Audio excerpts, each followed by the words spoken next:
Welcome to Go Beyond Busy, the Small Business Growth Podcast. Hosted by business consultant Christine Abela, this podcast shares practical ideas to help small business owners systemize, automate, and grow their businesses.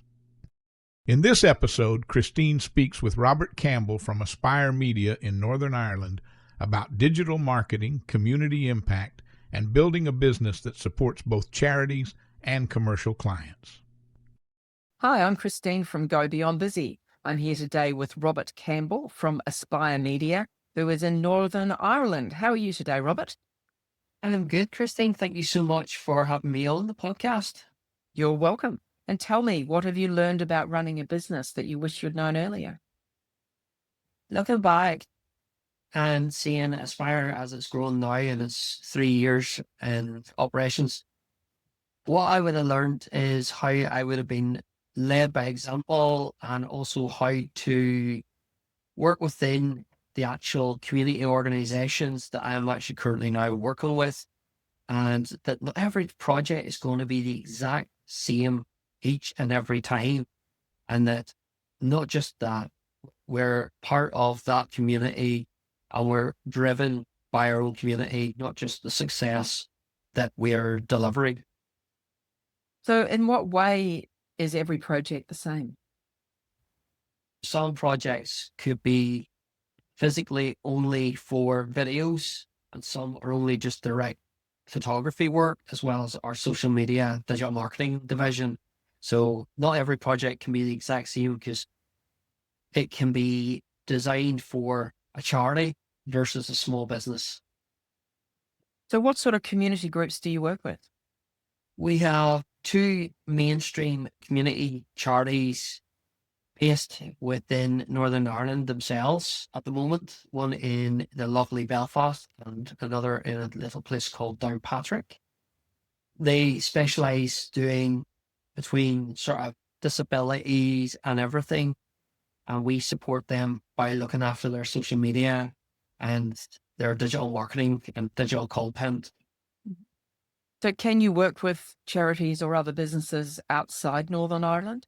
Yes, we can, yeah. Through our digital marketing division, whole of the world, from the lovely Northern Ireland, could be even with yourself in New Zealand. So what sort of things can you do? If we just look at a charity as an example, how can you actually help them? What can you help them to achieve? For example, we have had a charity that had very small following. They didn't know on how to operate their actual digital marketing.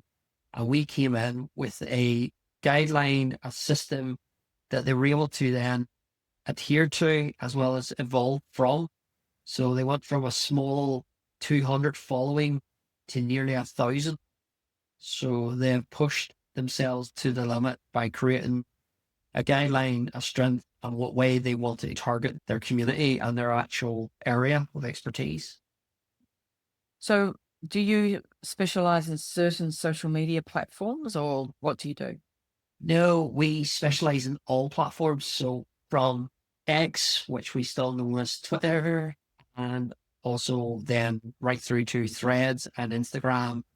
So we don't really harness ourselves as just one area. We're linked to all the social media networks. So is this text content, video content? What kind of content is it? It's everything. So from our text content right through to photography, some of our clients actually give us a content bank of all their current and up-to-date information and content from photography or photo shoots they've had in the past. We then regenerate that and bring their voice to life, such as if they've got an event coming up, we're pushing it right the way through up until the event's happening. And then we do a post-event photography post to showcase the event being. Okay. So how would you work with a client? Let's take the extreme example of New Zealand on the total other side of the world.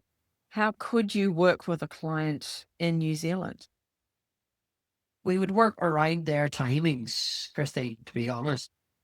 We would sit down. Now, our timings and their timings, for example, is 12 hours in a difference. So my night shift would be classed then as your days, and your nights would be our days. So we would have a way of setting up emails. So say yourself, for example, you send us an email at 8 a.m. on a Tuesday morning, such as now, at the time this podcast is being recorded. We would then see that email at 7:20 at night. So we're able to concentrate on that at night. And if it is like midnight, 2 a.m. for us, that's not a problem. We pick it up the next morning straight away and we'll deal with it there and then. We will have a set boundary for that client. So what about things like getting photos or video or something of what's happening here in New Zealand? Is that something where you come here and do it, or you outsource it to here, or the client does it? We would work with the client. If it is going to be a New Zealand area, it would be a wee bit of a logistical nightmare to try and bring equipment and the staff to New Zealand directly. So we would work with the client, outsource that job for a photographer in the area, giving that local photographer or videographer an opportunity they maybe never have got. And then we would build the actual working with them. So we could be a time zone difference, but we would have a set guidelines and project plan ahead of them going in. Are there some kinds of clients you really like working with, whether they be charities or small businesses or whatever? Is there an ideal client?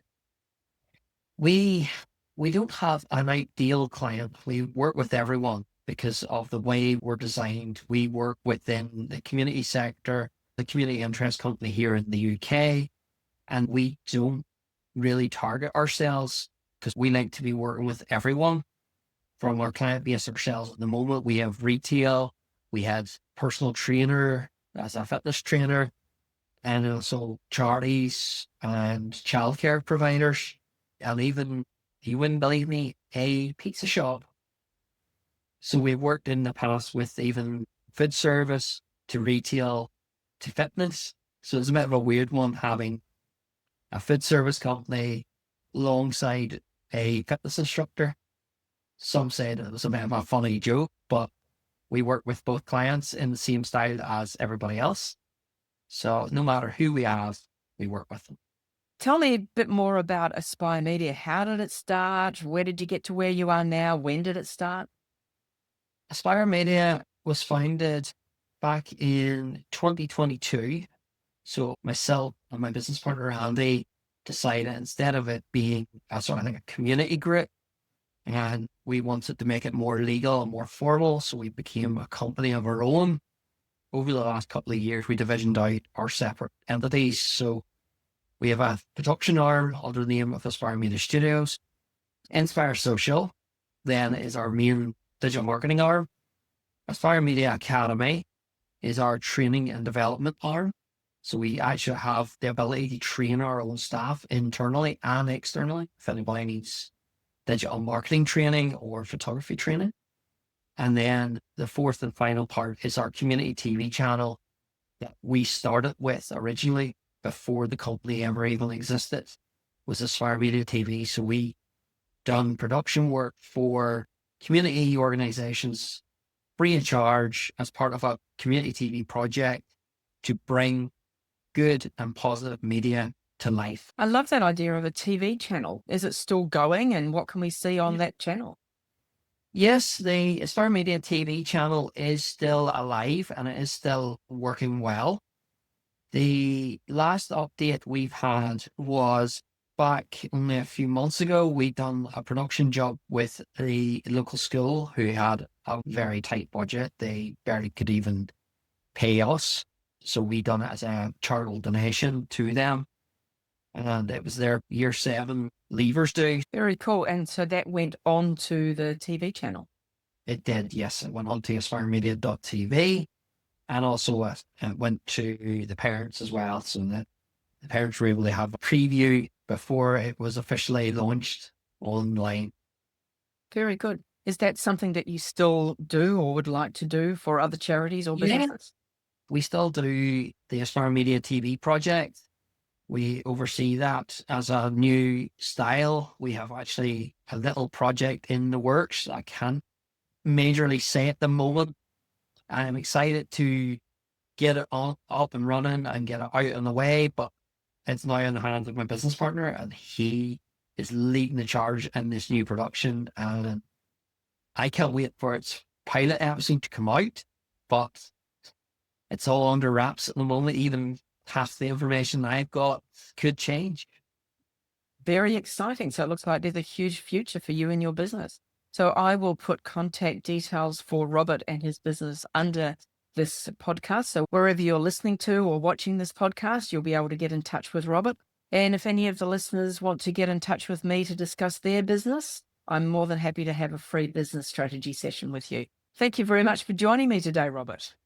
Not a problem, Christine. Thank you so much. And on behalf of both myself and Andy, the main creative mindset and the mastermind of all our glitz and glamour, I just bring the posts to life a little bit, but he's the creative one. What he doesn't know isn't worth. And may I add this little one? He is a extra for the Game of Thrones series, and the latest one, House of the Dragon. He was in it. He turns his hand very well with all things creative. I've watched the Game of Thrones series, and I'm just about to start watching that other one. It's just started here. I'll look out for him in the credits. Thank you very much for joining me. Not a problem, Christine. Thank you so much. You have been listening to Go Beyond Busy, the Small Business Growth Podcast with Christine Abela. If you want more ideas on business systems, automation, digital marketing, and practical strategies for small business growth, visit gobeyondbusy.com. There you will find full episodes, resources, and additional insights designed to help small business owners move beyond busy and build stronger businesses.